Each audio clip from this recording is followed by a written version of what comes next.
Hi everyone, it's me, John Ferrari. I'm the Director of Youth Services here at Lisle Library, and I'd like to talk today about some of my favorite items here at the library. I had a real struggle gaining literacy as a child, and comic books were my entry point to that. It's turned into a lifelong love, and you'll see a lot of comics on my staff spotlight this month, such as Superman, The Space Age by artist Mike Allred, a fantastic, idiosyncratic artist working on the most famous superhero in the world.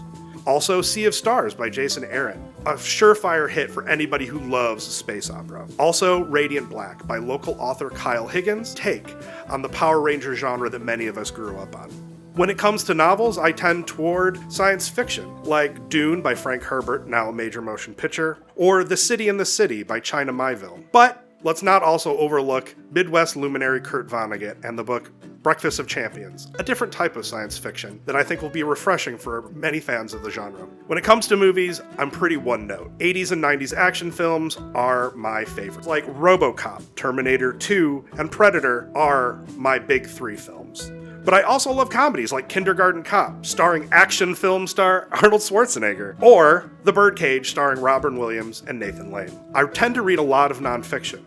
I really do love poetry, and one of my favorite poetry books is Last Night of the Earth Poets by Charles Bukowski. Also, Whale Day by former poet laureate Billy Collins. I read a lot of recipe books. I have a big family and I love to cook, so a lot of Italian recipe books will also be on my staff spotlight. And along with those recipes, a love for history. I come from a large Italian family and I love reading about Italian history, but also just history in general, especially the early history of mankind. Thanks for joining me on this journey, and I hope you check out my staff spotlight, found upstairs in the Lisle Library nonfiction section. Thank you, and I hope you enjoy.